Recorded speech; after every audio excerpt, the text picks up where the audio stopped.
What's up, everybody? It's Alex from Heavy New York. We are back at St. Vitus. We just wrapped up an awesome interview with Havoc, and now we return with an awesome guest. We are here with Dave from Jungle Rot. Thank you so much for your time, man. Yeah, thank you again for having me. Yeah, of course. I got to tell you that the self-titled record that you just released is definitely a brutal death metal record. I remember the last time we spoke, it was the ending cycle for Order Shall Prevail, and you had a couple songs written. How did the making of your self-titled record end up coming to be?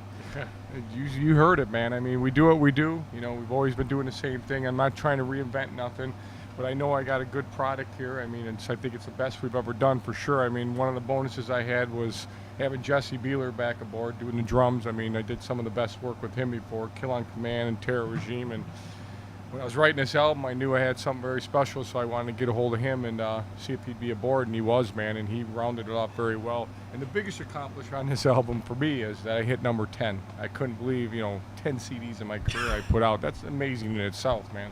Absolutely. It's a big honor to hit that, man. Yeah, and you just led me into the next question, because being that this is the 10th record, at this point, do you kind of have like a mode and a formula that you always stick with, or has the making of every record been its own experience and a new approach? No, we stick to a formula. I mean, I do most of the writing. I do quite a bit of it, Usually I sit down and I'll have most of it down, 75-80% of the guitars worked out. Then I get together with Jeff, and then he's really good with the computer. He does all the Pro Tools and putting it together with me, putting all the arrangements, and then I work on the vocals with him, all the mumble tracks. Then we send it off to Jimmy, and Jimmy does the lyrics, and then it's final. Really? Yeah, everyone has a job. I think back, when we first got in, I think we really started finding out what our goals were and our jobs were in the band back in 2000. What was it when we put out what was it, Kill on Command? I forget the year we put that out, but that's when we really started finding out what the band was about. Everybody took on a job, and once they know their job, and we do it.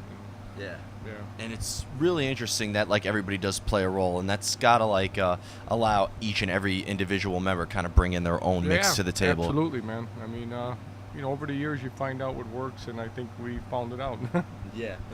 Yeah, absolutely. Now, despite being like a death metal band beyond belief, I saw you guys. The first time I saw you guys was with Dying Fetus and the Acacia Strain. Oh, yeah. But then I saw you with Destruction and Warbringer, more of like a thrash show. Then you were just here with Cataclysm, which is like a black death metal band, and now you're here with another thrash metal band, Havoc. Do you notice maybe like a different vibe or a different audience depending on who you play with? Absolutely, and that's what we want to do for a band like us. We need to try to find ourselves how to showcase ourselves to different bands, to get out and different fans, and so they could see us. We've done all the Cannibal tours, we did all the death metal tours. At this point in our career, we need to try something new and get out with Havoc. Like, they have a younger crowd, we need to try to get some of them and other bands to try to get somewhere. We need to. That's why that Mayhem was so good for us. I know we talked about that before. I thought we did it. It was the first time that the band had a chance to get out of the underground and get showcased by other people. And it worked out well for us, man. I personally like playing with bands like Havoc and like Acacia Strain. I really like them. I mean, it's a different crowd, something different for us, and it makes it fun. Yeah, absolutely. And it keeps the touring interesting, right? I'd imagine if you kind of, not to say that that's necessarily a bad thing, but you tour with like the same death metal bands a while, it'll get old quick, right? That's exactly. I love them all, but you got to progress somewhere, and it's usually a good package can really help a band out, man. Yeah. Now, I remember the last time we spoke to you, we had a real emphasis on the scene that you came out of, because I know you guys are from Wisconsin, but you've always said like Chicago was kind of like your home turf in a way.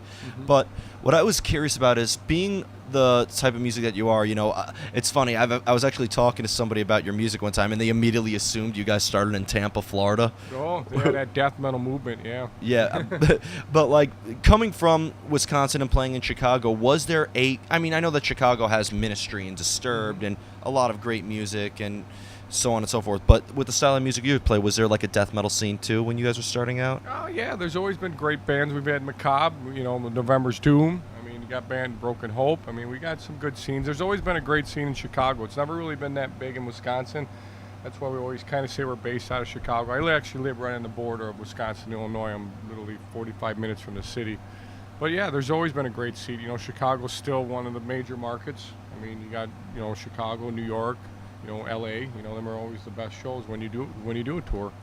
Awesome. Yeah. And, just so many, like my friends just played there recently, and they freaking loved it. Yeah. We got a good venue there named Reggie's Rock House. I'm sure they played there, and it's everyone that plays there always says it's the best time on the tour. Yeah, I heard that place is kind of like how to Chicago what St. Vitus is. Yeah, there you go. Good way to put it. Yeah, now, one question I had, being that this was the self-titled record, every time a band puts out the self-titled album and it's not their first record, it usually signifies something. We've seen it with Metallica, we've seen it with Avenged Sevenfold, we've seen it with Suicide Silence. Was there a specific reason why you kind of chose to make it the self-titled record? Yeah, there was. I mean, when we got done with the album, we started throwing names out, and nothing was really sticking. This was going there, that there, this, and I just said, why don't we just self-title it? And everyone looked at me and said, yeah, wow, and I just explained it. I was like, we did Skinny Living, we did Kill on Command, we did Or Chappelle, we did all these great titles, but we never did a Jungle Rot. And I think after having 10 CDs out and being out over almost 20-something years now, I think the name should say it all. Jungle Rot should make a statement and should be just about Jungle Rot, and I think it fit perfect. I think the album, the cover's awesome. That's for damn sure. The second I got the promo for that artwork, I was just like... I mean, you couldn't pick a better cover. I mean, it's actually a soldier riding in a jungle rot. I mean, that's what more do you need? Exactly, man. Yeah. And the music, it just seemed like it was a perfect fit, man. Everything was right, and I'm glad I self-titled it, man. We're very happy with it. Yeah. And, being that it is death metal, it's a very uncompromising, in-your-face style of music, so I almost feel like your music does speak for itself, right? It's not like you're trying to convey some sort of message or anything like that, right? Yeah, we're just trying to have fun, and we're trying to keep the flag going, the old school, that's what we're all about, and we're still headbangers, and that's what we write, headbanging music. Yeah. Now, are you a fan of any new school death metal bands, too, like Full of Hell or Gatecreeper? And I like both of those, but I've been really jamming that Skeletal Remains. Oh, yeah. I really like that Necrot. I mean, yep. I like those. They were just here recently. Yeah, I like those two bands a lot. I mean, I'm keeping up with it. Yeah, it seems that, it's funny because, you mentioned, the Mayhem tour kind of got you out of the underground, and a lot of people saying that that's when they first kind of, heard of you guys, the fans of Whitechapel and Shattered Sun and Code Orange. But and that's what we need to do more of, man. That's been the hardest part in our career, is trying to get out of the underground. Don't get me wrong, I love the underground, but a band like us, to continue, we need to try to get different stuff like that to try to gain more fans to keep us going. Yeah, and being that a lot of people discovered you on that tour, it almost seems like you have that bridge of old school underground death metal fans and new school death metal fans as well, right? Yeah, absolutely, man. We're doing pretty good. The album came out last Friday, and it did some charting. We're happy with it's the biggest first week sales we've done, and I hope it keeps rolling. It takes some momentum, starts rolling, and hopefully some of these people that don't pay attention to us need to pay attention to us, and we can get something out of this. Yeah, absolutely. So before we go, I want to thank you so much for your time for returning to Heavy New York. Yeah, it's surprised you're not sick of us yet. But obviously it's a brand new record cycle. Last time we spoke was towards the end of Order Shall Prevail. Now it's the beginning of a new record cycle. What could we be expecting from Jungle Rot in terms of tours? Anything you're allowed to? We got some possibly worked in the fall, but most of the touring's going to be started next spring because I got to go back to work in the end of fall, and I'm kind of tied up for a while. I got a job that keeps me occupied, and we're going to try to bust out in the spring of 2019, that would actually be, and try to be as active as possible. We're working on a lot of tours right now. I'm hoping to have 2 good American tours, North America tours lined up in the summer, and I think you might see us a couple times coming through. Awesome. Well, you guys are always welcome back here. Yeah, thank you so much. But thank you so much, Dave. Everybody, we are here with Dave from Jungle Rot. Be sure to pick up their new self-titled record out on Victory Records. We'll see you next time on Heavy New York, everybody.